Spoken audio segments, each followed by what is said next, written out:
First of all, we will commend the governor of Yobe for even looking into this matter. Of course, we know this is one of the this is not the first time we are hearing this kind of story where official vehicle ram into individuals and then the case just died down. So, do you think the governor did the right thing by coming so swift for this situation? Oh yes, what the governor of Yobe State has done, I mean, is commendable, especially in this time in Nigeria where most families are facing harsh economic situation arising from the removal of petroleum subsidy and the inflation rate in the country. So, coming to the aid of that family, I mean, is something that should be commended. And then I want to also join well-meaning Nigerians to say thank you to him for doing that. Now, let's look at these issues. They actually attributed this to reckless driving. I don't know if you have ever come across official vehicle. I don't know if you know how they drive. They always speed up as if maybe there's an emergency they have to attend to. Even some vehicles without officials inside. This is an issue that we are facing, going against traffic rules and all of those.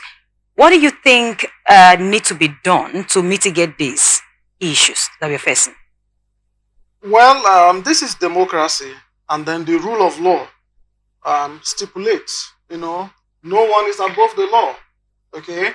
Yes, in Nigeria, our politicians tend to abuse stipulated rules and regulations.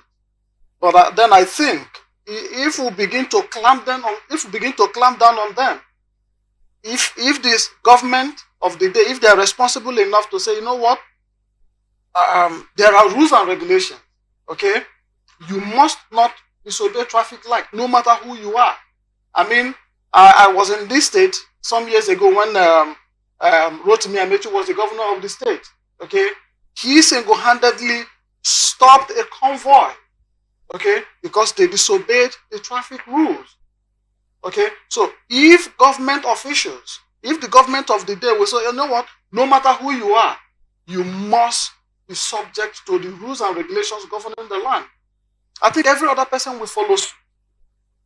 I mean, it will rub off on the masses. Okay, because as a leader, they have to show example.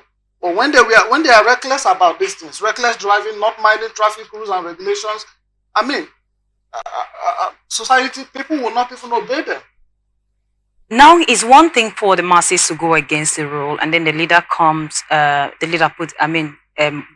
show concern about that.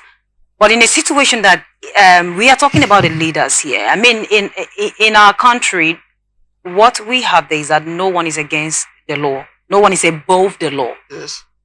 But the people that stated this law are the one violating the law. So how do you balance that? Is it the masses that will tell them, no, this thing you're doing is wrong? How do we balance that? Well, at some point, the masses will also have to speak out. Okay? I mean, it's a government of the people. And they have done that severally. Yeah, it's a government of the people. So the masses, when some of these things happen, people should be able to speak out. Okay? Just like they speak out when they say we are hungry, when government make bad policies, people should be able to speak out. Now, why I said they actually do, we have a place somewhere in Ogun State where the pedestrians were complaining that official vehicles actually apply the routes that is meant for only commuters. And now they have been complaining. And then someone was like, even if they bring security personnel there, they should penalize those people trying to apply to that route because it's meant for only pedestrian, only commuters. And then you realize that the same set of persons are the ones there. And then I don't know if you have ever seen where a vehicle is driving against traffic, and then the next thing they will just wind down. Once they just show face, a traffic warder there will just wave at whosoever that is in the vehicle, and that ends it. So when you said the Nigerians should speak out. When you say the masses should speak up, they are doing that, but it seems it is not working.